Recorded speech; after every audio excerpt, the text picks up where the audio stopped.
నమస్తే, this is Shaurya. Vijay ఏపీలోకి enter కాబోతున్నాడు.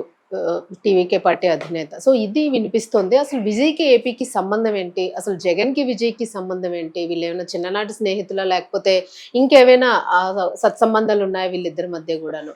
So ఏపీలో ఎంటర్ అవ్వాల్సిన అవసరం ఆయనకేముంది? ఇప్పటికే తమిళనాడులోని పూర్తి క్లారిటీ రాలేదు ఇంకాను. సో రెండింటిని ఒకేసారి ఏమైనా ప్లాన్ చేసుకున్నాడా? సో ఇదంతా కూడా చాలా విచిత్రంగా అనిపిస్తుంది ఇప్పుడు ప్రస్తుతం ఈ పొలిటికల్ రిజల్ట్స్ అనేవి. అండ్ అలాగే విజయ్‌కి సంబంధించి కుల ప్రస్తావన కూడా చాలా ఎక్కువగా చర్చ జరిగింది. సో ఇవన్నీ ఒకసారి మాట్లాడదాము. ప్రస్తుత పరిస్థితి ఏంటి? నిజంగానే విజయ్ ఏపీలోకి ఎంటర్ అవుతారా? జగన్ నిజంగానే ఫండింగ్స్ చేశారా విజయ్‌కి? సో ఇవన్నీ క్లారిటీ తెచ్చుకుందాం. మనతో పాటు సీనియర్ జర్నలిస్ట్ దాము బాలాజీ గారు ఉన్నారు.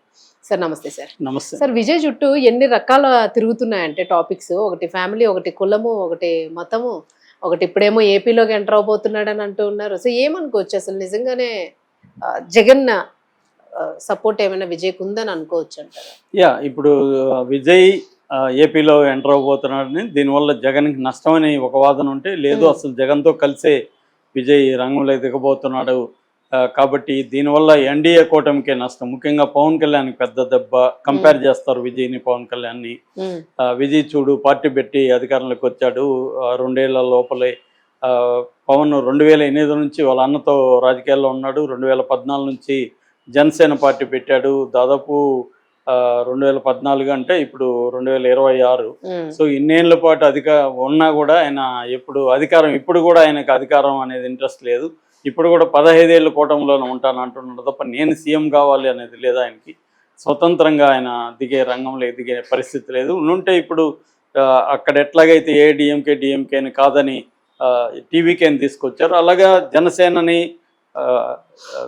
తీసుకొచ్చుండేవాళ్ళు. అంటే ఇటు తెలుగుదేశం వైసీపీని కాదని జనసేనని తీసుకొచ్చుండేవాళ్ళు. అతను కానీ గట్టిగా దృఢంగా రెండింటికి యాంటీగా గట్టిగా నిలబడి ఉంటే అనేది ఇప్పుడు విశ్లేషణలు వస్తుంది. రెండోది, విజయ్ కులం పట్ల ఈ మధ్య కాలంలో ఎప్పుడూ లేనంతగా ఇంట్రెస్ట్ చూపించారు. ఆ కులం పేరుతో వీడియోలు పడితే లక్షల మంది చూశారు. మన ఛానల్లో కూడా మనం చూసాం. సో షార్ట్లు అయితే మిలియన్స్లో వెళ్ళాయి. సో ఎందుకు ఇంత ఇంట్రెస్ట్ అంటే, కులపిచ్చి అన్నారు. కులపిచ్చి ఊరికేనే ఉండదు. కులపిచ్చి వెనక రాజకీయాలు ఉంటాయి, దాని వెనక బ్రాడర్ సోషల్ కాంటెక్స్ట్ ఉంటుంది. ఒట్టిగా ఎవరికి కులపిచ్చి ఉండదు. ఒక్కో స్టేట్ ఇంట్రెస్ట్ ఒక్కోలా ఉంటుంది. దాని వెనక కారణాలు ఉంటాయి, డీప్ రీజన్స్ ఉంటాయి. అలాగే ఇక్కడ ప్రధానంగా ఏంటంటే, విజయ్ని తెలుగోడని, తెలుగు మాదిగవాడని పోస్టర్లు వేసుకున్నారు. మా దళితుడని చాలా ఊర్లలో ఊరేగింపులు కూడా చేశారు. ఇవన్నీ ఎందుకు చేస్తున్నారు అంటే, దీని వెనక రాజకీయ పార్టీలు ఏమైనా ఉన్నాయా? మరోవైపు తెలుగుదేశం క్యాంపు, తెలుగుదేశం మేధావులు కానీ, తెలుగుదేశం కేడర్ కానీ, వాళ్ళ సోషల్ మీడియా కానీ విజయ్కి పెద్ద ఇంపార్టెన్స్ ఇవ్వలేదు. విజయ్ని కొద్దిగా తక్కువ చేసి మాట్లాడడం, విజయ్కి ఐడియాలజీ లేదని చెప్పడం, ఆయన జయప్రకాష్ నారాయణ విజయ్కి ఐడియాలజీ లేదని చెప్పడం, ఇవన్నీ కూడా బాగా వైరల్ అయ్యాయి. ఎందుకు విజయ్కి యాంటీగా ఎన్డీఏ కూటమి ఇక్కడ పనిచేస్తుంది అంటే, అది మనకి జనరల్గానే బీజేపీకి విజయ్ మీద కోపం ఉంది, ఎందుకంటే తమతో కలిసి రాలేదని. అది ఓకే. రెండోది ఏంటంటే, విజయ్ జగన్ ఫోటో పెట్టుకొని కొన్ని చోట్ల ఊరేగింపుల్లో రోడ్ షోలో పెట్టుకున్నాడని దాన్ని వైసీపీ విపరీతంగా ప్రచారం చేసింది. అంటే కంపేర్ చేసింది.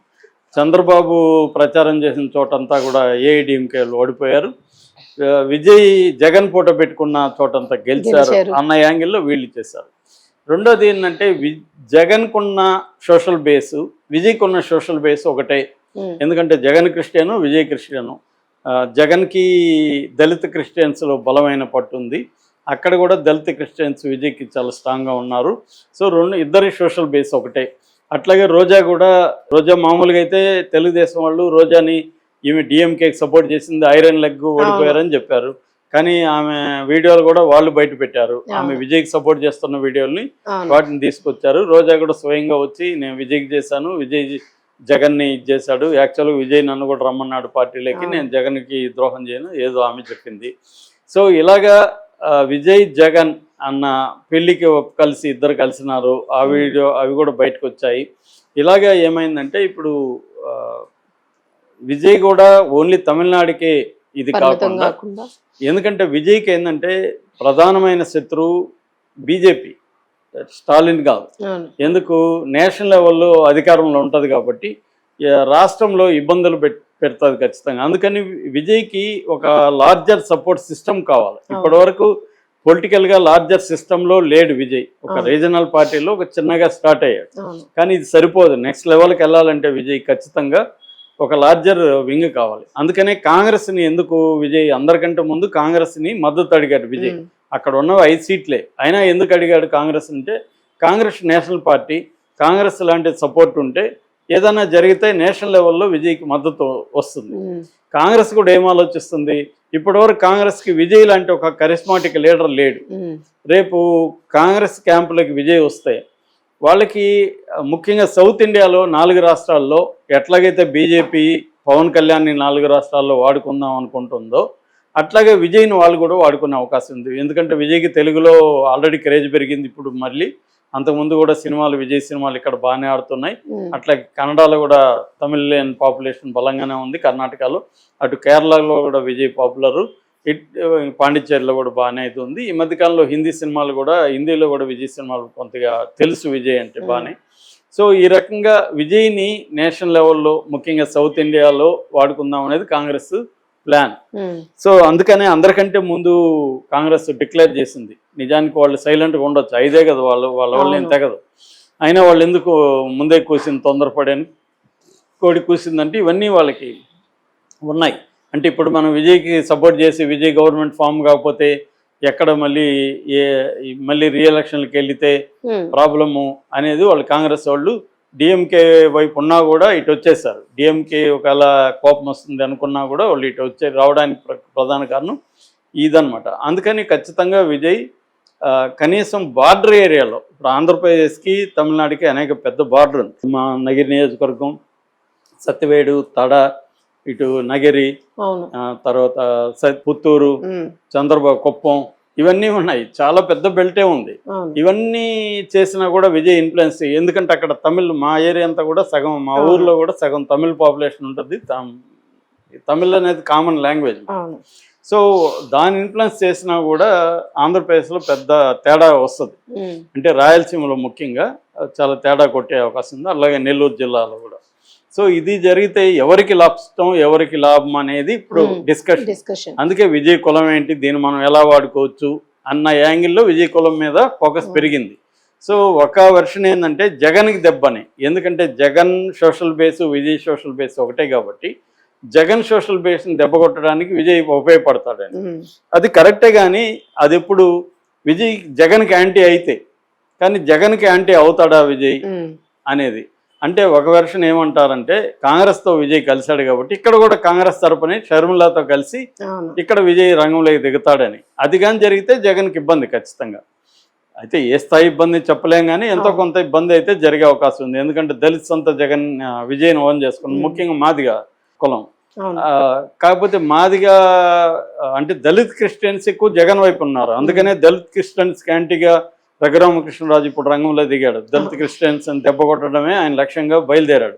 ఎందుకంటే వాళ్ళ ఓట్లు ఎలాగో మనకు పడవు, జగన్కి గద పడతాయి, మనం కనీసం హిందూ ఓట్లు పోలరైజ్ అవుతాయి అన్న యాంగిల్లో వెళ్ళాడు. లోకేష్, చంద్రబాబు కూడా దాన్ని ప్రోత్సహిస్తున్నట్టే మనకు కనబడుతుంది. అందుకని అక్కడ ఆకివీడులో కూడా రామాలయం కట్టడానికి అంత ఇది చేశారు. లేకపోతే అదొక చిన్న ఇది, దాన్ని పట్టించుకోవాల్సిన అవసరం లేదు. ఈ యాంగిల్ ఉంది, పొలిటికల్ యాంగిల్ ఉంది అనమాట. సో అందుకని ఇప్పుడు విజయ్ని కూడా ఈ యాంగిల్లో చూస్తున్నారు కాబట్టి విజయ్ కులం మీద ఇంత ఇంట్రెస్ట్ కలగడానికి బ్యాక్గ్రౌండ్ అనేది పనిచేస్తుంది అన్నమాట. లేకపోతే విజయ్ మీద వీళ్ళకేం ఇంట్రెస్ట్ లేదు. విజయ్ కులం ఏదైతే వీళ్ళకేముంది, ఎందుకు చూస్తారు అంటే దీని వెనక ఈ పొలిటికల్ కాంటెక్స్ట్ ఉంది. సో కానీ విజయ్ ఇప్పటికిప్పటికే రాడు. మేబీ రేపు ఎంపీ ఎలక్షన్లో వచ్చినప్పుడు ఖచ్చితంగా కాంగ్రెస్ తరఫున వస్తాడా లేదనేది చూడాలి. అంటే కాంగ్రెస్కి వీళ్ళకి మైత్రి అంత గొప్పగా అయిపోతుందా ఇప్పటికిప్పుడే అనేది కూడా. ఎందుకంటే కాంగ్రెస్ దగ్గర ఉన్న 5 సీట్లు, 5 సీట్లు ఏమాత్రం ఉపయోగపడతాయి రేపు పొద్దున. అంటే ఎంపీ దానికి కూడా ముందుగానే ప్రీ పోల్ అలియన్స్ అని అవుతారా? విజయ్ చాలాసార్లు డైలాగులు చెప్పాడు, సింహం సింగిల్ గానే వస్తుంది అడవిలో, ఇవన్నీ చెప్పాడు. సో అవన్నీ అంటే అందరూ చెప్తారు, మళ్ళీ ఈటర్లు అందరూ తిరుగుతారు అనుకోండి, అది వేరే విషయం. సో అట్లేమన్నా జరిగితే చెప్పలేం. అదర్వైజ్ జగన్కి మద్దతుగా రేపు చేస్తాడా అంటే అది కూడా డౌటే. ఎందుకంటే జగన్ ఏమి అక్కడ పోయి విజయ్కి మద్దతుగా ఏమి చేయలేదు. వైసీపీ ఏమి టీవీకేతో కలిసి అక్కడ ఏమి పనిచేయలేదు. రేపు చెప్పలేం, అవసరం ఉంటే ఎవరితో కలుస్తారనేది చూడాలి. అంటే విజయ్ ఫస్ట్ తన పార్టీకి తన స్టేట్కే ఇంపార్టెన్స్ ఇస్తాడు. ఇప్పటికిప్పుడు తను నేషనల్ లెవెల్లో ఏమి వెళ్ళాలని విజయ్ అనుకోడు, ఎందుకంటే అది విజయ్కి డైవర్ట్ అవుతుంది. ఎందుకంటే అక్కడ స్ట్రాంగ్గా 2 అపోజిషన్ పార్టీలు ఉన్నాయి, ఏఐడిఎంకే డిఎంకే చాలా స్ట్రాంగ్గా ఉంటాయి. డిఎంకే బేస్ మామూలుది బేస్ కాదు. ఇవాళ వాళ్ళు విజయ్ దీంట్లో ఓడిపోయి ఉండొచ్చు, కానీ వాళ్ళ చాలా స్ట్రాంగ్ బేసు, చాలా స్ట్రాంగ్ పార్టీ నిర్మాణం, ద్రవిడియన్ పార్టీ నిర్మాణం, డిఎంకే నిర్మాణం చాలా స్ట్రాంగ్గా ఉంటుంది. సో అలాంటి స్ట్రాంగ్ పార్టీలను పెట్టుకొని విజయ్ వేరే రాష్ట్రాలకి ఫోకస్ చేస్తాడు అనేది డౌటే. కాకపోతే ఆంధ్రప్రదేశ్లో విచిత్రంగా అంత జరుగుతుంది. ఇంకొంతమంది టాక్ ఏంటంటే ఇప్పుడు షర్మిల జగన్ కూడా ఈ నేపథ్యంలో కలిసిపోతారు, అవి కూడా పొత్తైపోతాయి అంటే కాంగ్రెస్ అలయన్స్ వస్తే అది ఇప్పటికిప్పుడు వస్తుందా లేదా అనేది డౌటే.